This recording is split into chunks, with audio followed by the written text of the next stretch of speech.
Très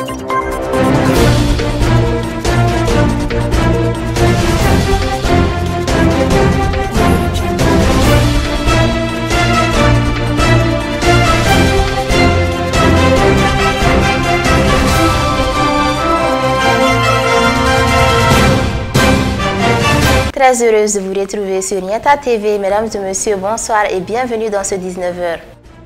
Les Maliens ont massivement répondu à l'appel à mobilisation en soutien à nos autorités de la transition. Tous unis étaient présents cet après-midi au boulevard de l'Indépendance. Le Conseil des ministres a adopté des projets de texte et entendu des communications. Le Sénégal et le Burkina Faso apportent leur soutien au Mali face aux sanctions de la CEDEAO et de l'UEMOA.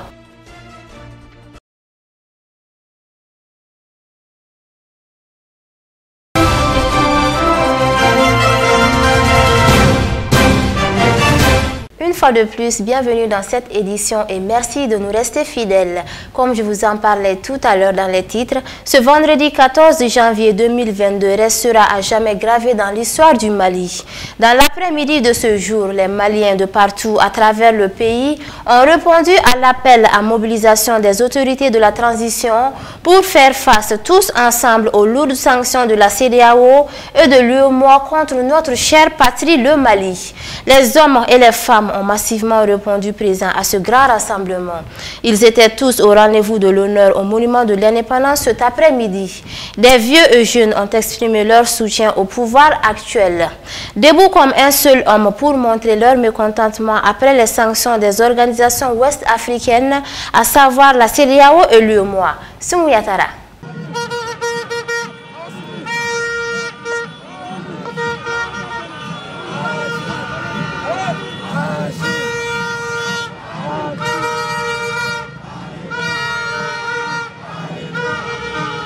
Je lance un message à la CEDEAO, à tous les membres en fait de la CEDEAO, de chercher à comprendre la gente, de chercher à comprendre nos gouvernements qui sont à la transition aujourd'hui, de les comprendre que vraiment il n'est pas possible d'organiser une élection transparente et crédible actuellement là où nous sommes. Je suis venu pour soutenir mon pays, le Mali, pour montrer que l'époque coloniale a révolu. Donc nous ne sommes plus dans la colonisation, nous sommes un pays souverain, nous sommes un pays indépendant. Et nous voulons montrer à l'humanité entière que le Mali est un pays indépendant et que la destinée du Mali, c'est aux Maliens de la décider. Ce n'est pas à des étrangers. Je soutiens le président de la transition, je soutiens les autorités de la transition du Mali. Vraiment, je demande à la CEDEAO de mettre un peu d'eau dans son vin. Et parce que le Mali aussi fait partie des pays fondateurs de la CEDEAO. Et si la CEDEAO se laisse manipuler, après cette période-là, on va se retrouver ici. Et c'est le Mali, nous sommes l'Afrique, c'est la même famille. Donc nous sommes venus pour la cause noble, nous sommes venus pour la cause patriotique. Donc c'est pour lancer un message en disant à la France, à la CEDEAO, à l'UEMOA qu'on ne va plus se laisser utiliser encore. Que nous sommes un peuple digne, que nous sommes un peuple libre désormais.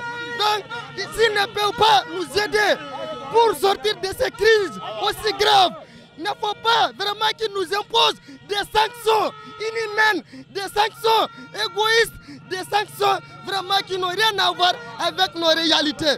Donc, le Mali souffre déjà. La CEDEAO, comme mon frère l'avait dit, la CEDEAO n'est pas la CEDEAO des peuples africains, mais plutôt la CEDEAO est la CEDEAO. Bon, ce qui me gêne actuellement dans le pays est qu'il y a des gens qui s'injettent dans l'affaire du Mali sans comprendre ce qui se passe réellement au Mali. C'est les frères, c'est nos frères qui meurent, c'est nos mères qui meurent, c'est nos parents qui meurent. Tout ceci, ça fait mal. Donc au lieu d'être intégré à voir quelque chose ou à dire quelque chose sur le Mali, il faut d'abord venir au Mali pour assister. Est-ce que Alassane qui parle, est-ce que Macky Sall qui parle, est-ce que les autres présidents de l'Afrique, de la CEDEAO, disons, qui parlent, ils ont une fois dormi au nord du Mali? Non. Donc ils n'ont aucune idée sur la situation du Mali actuelle. Ah oui. Ils n'ont aucune idée. Donc nous les Maliens, nous avons compris, parce que c'est notre famille qui meurt Donc on a compris ce qui se passe réellement au Mali. Donc nous sortons aujourd'hui massivement pour montrer notre mécontentement à tout le monde entier que nous les Maliens, nous ne sommes pas d'accord. Aujourd'hui, nous ne sommes pas d'accord ni demain ni après-demain. Donc nous sommes très fiers d'être maliens également et nous remercions la jeunesse malienne qui est sortie aujourd'hui pour soutenir cette transition. Vive l'Afrique, vive la jeunesse, vive le Mali. Merci. Nous demandons à toute la jeunesse africaine de soutenir le Mali parce que le Mali est un peuple fier. Le Mali, c'est le pays de toutes les histoires. À bas l'impérialisme français, à bas tous ceux qui veulent déstabiliser le Mali, à bas tous les présidents dirigés, à bas tous les présidents femmes. Nous lay ñaan ngir yàlla nga bañ a ànd ci li France ànd ndax France baaxul tey baaxul guddi moi je suis interpellé mon président Macky Sall ça là moi je ne suis pas d'accord je suis interpellé Macky Sall je ne suis pas d'accord avec ça ndax ça là c'est pas beau tubaab là c'est pas beau.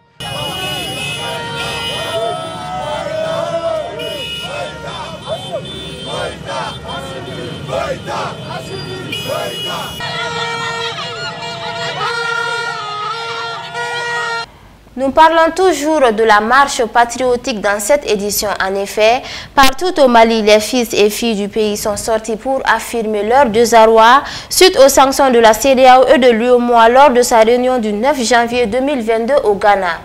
Nyoro du Sahel, Yanfolila, Kita, Tombouctou, Diré, Sévaré, Koro, Kouchala ainsi que plusieurs autres localités se sont grandement mobilisés pour un Mali fort face à toute punition venue de l'extérieur. Nous vous invitons à suivre des extraits de la grosse mobilisation. Le Mali, dites le Mali, vive! Le Mali, vive! Le Mali, vive! Bien, merci, cher camarade. Avant d'aller, on ne fait rien au Mali, on va montrer l'unification, on va chanter l'hymne national. À toi, 1, 2, 3! Mali, vive! Vive! Vive! Vive! Vive!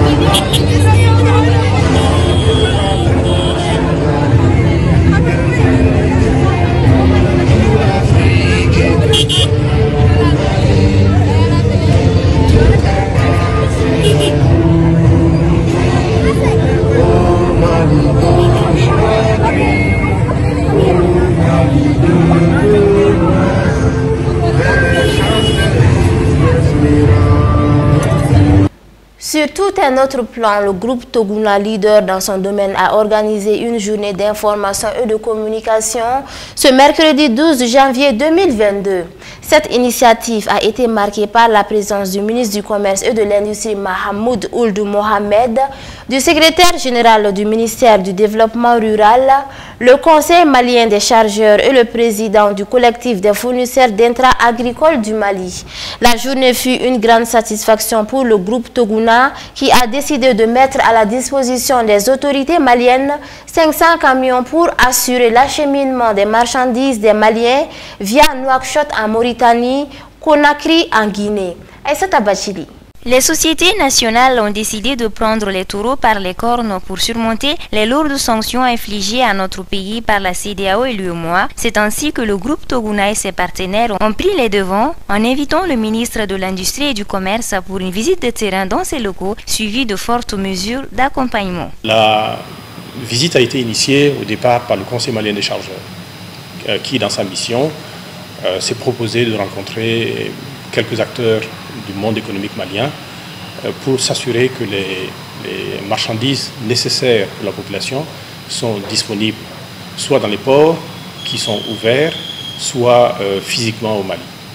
Donc c'est dans ce cadre-là que M. Baba Traoré, qui est l'actuel président du CMC, nous a approchés et on a organisé cette rencontre avec pour objectif de rassurer à la fois les populations maliennes que nous avons du stock disponible au Mali pour pouvoir couvrir les besoins des Maliens, notamment en engrais.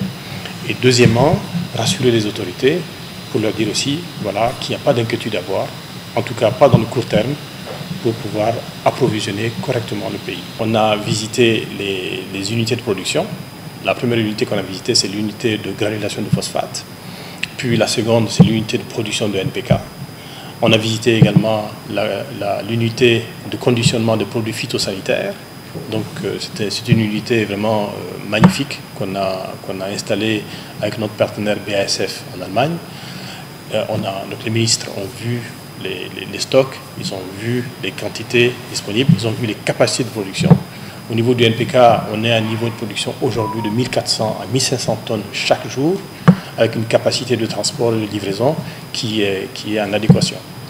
On a visité aussi l'unité d'assemblage des tracteurs agricoles. Au cours de la rencontre de haute portée, plusieurs dispositions ont été annoncées au hôte du jour. Le groupe Toguna s'est engagé pour secourir la patrie mère. Alors, les engrais sont disponibles. Vraiment, ils peuvent être tranquilles. Nous sommes dans la phase, en ce moment, de la contre-saison. Donc, c'est-à-dire qui dure de janvier jusqu'à février. Donc, c'est dans les offices.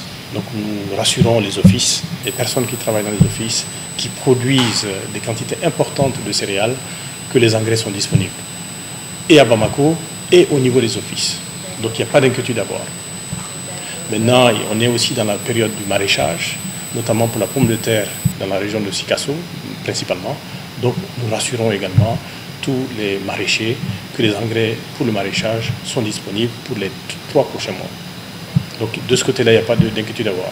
Pour ce qui concerne la filière coton, nous avons commencé, la bonne nouvelle, c'est que nous avons commencé depuis lundi, le 10 janvier, la livraison des quantités qui nous ont été adjugées au titre de la campagne coton à venir pour la CMDT. Le directeur général du groupe Toguna exhorte les acteurs économiques à leur emboîter le pas pour soutenir notre pays dans cette épreuve. C'est une décision qu'on a prise au niveau du groupe. On a dit, bon voilà, aujourd'hui on est dans la situation actuelle qui est que les frontières avec les pays membres de la CEDEAO sont fermées. Donc il n'y a pas de possibilité de trafic, en tout cas pour certaines marchandises entre ces pays-là et nous. En attendant qu'une solution soit trouvée entre le Mali et la CEDEAO, donc nous mettons à la disposition des acteurs économiques maliens notre parc de 500 camions pour les orienter vers les ports et les frontières qui sont encore les frontières ouvertes. Les frontières ouvertes à la date d'aujourd'hui sont la Mauritanie et la Guinée. La Guinée est membre de la CEDEAO, mais la Guinée, vous avez suivi, a dit qu'elle n'était pas concernée par les sanctions. Donc le port de Conakry et le port de Nouakchott sont des ports aujourd'hui disponibles pour recevoir les marchandises du Mali. Maintenant, la difficulté, c'est la disponibilité de camions pour pouvoir amener les stocks de ces ports-là vers le Mali. Parce que le trafic régulier entre le Mali et ces pays n'est pas à hauteur du trafic qu'il y avait entre Dakar et Bamako ou entre Abidjan et Bamako. Donc ce qui fait qu'il y a moins de capacité de transport dans ces ports-là pour acheminer les marchandises du Mali.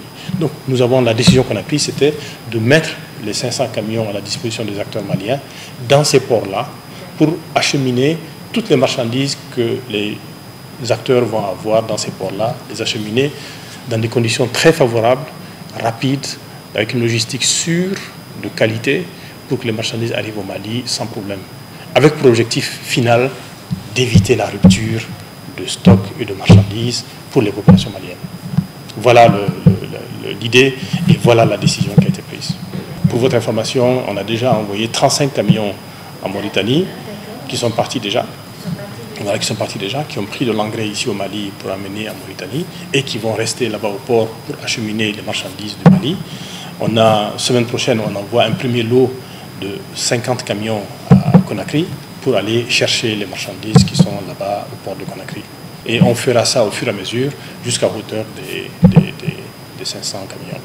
Avant de terminer, il a souhaité en tant que citoyen malien la reprise du dialogue entre la CEDEAO et notre pays pour une sortie de crise rapide. Et je pense que tous les Maliens et tous les enfants de la CEDEAO souhaitent que les difficultés qu'il y a entre les frères de la CEDEAO, les difficultés soient derrière nous. Et tous les Maliens souhaitent que les partis, donc c'est-à-dire le Mali et la CEDEAO, puissent se mettre autour d'une table et trouver des solutions acceptables pour toutes les parties, sans qu'aucune partie ne perde la face. Je pense que c'est important en tant que fils du Mali, en tant que fils de la CEDEAO. À travers ses actions, le groupe Toguna démontre qu'il sera toujours aux côtés du Mali dans toutes les situations et que les autorités pourront toujours compter sur le groupe Toguna. Comme je vous en parlais également dans les titres, le Conseil des ministres est réuni en session ordinaire le mercredi 12 janvier 2022 dans sa salle de délibération au palais de Koulouba sous la présidence du colonel Assimi Goïta, président de la transition, chef de l'État. Après examen des points inscrits à l'ordre du jour, le Conseil a adopté des projets de texte et entendu des communications. Sur le rapport du ministre de la Défense des anciens combattants, le Conseil des ministres a adopté un projet de décret portant modification du décret numéro 01-069/PRM du 16 février 2021 fixant l'organisation et les modalités de fonctionnement de l'inspection générale des armées et services. Un projet de décret fixant l'organisation et les modalités de fonctionnement de la direction du génie militaire. Des projets de texte relatifs à la création, à l'organisation et aux modalités de fonctionnement de la direction des transmissions, des télécommunications et de l'informatique des armées. La restructuration en cours des forces armées a révélé l'impérieuse nécessité de relire les textes d'organisation et de fonctionnement de certaines structures, notamment l'inspection générale des armées et des services, la direction du génie militaire et la direction des transmissions et des télécommunications des armées. Les projets de texte adoptés visent à corriger les insuffisances décelées en apportant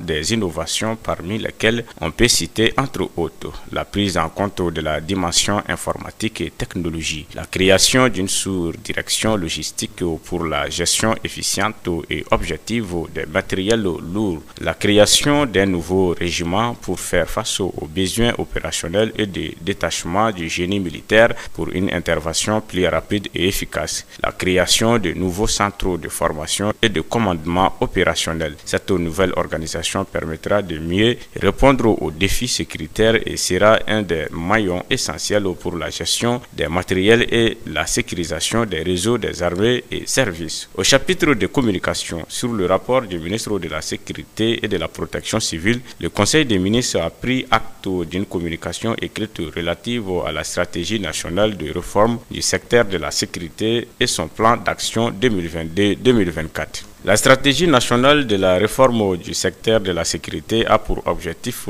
de contribuer à la mise en place d'institutions de sécurité et de justice efficaces et respectueuses de l'état de droit et des droits humains. Son adoption favorisera entre autres l'amélioration de la gouvernance du secteur de la sécurité, le renforcement des capacités des forces de défense, de sécurité et de justice en infrastructures, équipements et en ressources humaines de qualité, la réorganisation et le redéploiement des forces sur l'ensemble du territoire national, le déploiement et l'opérationnalisation de l'armée nouvelle et reconstituée, la coordination du renseignement intérieur, la mise en œuvre effective du concept de police de proximité, le redéploiement des services sociaux de base sur toute l'étendue du territoire national, le renforcement de la confiance entre les populations et les institutions de défense, de sécurité et de justice. Le ministre de la Santé et du Développement social a informé le Conseil des ministres de l'évolution de la maladie à coronavirus marquée par une augmentation du nombre de cas testés positifs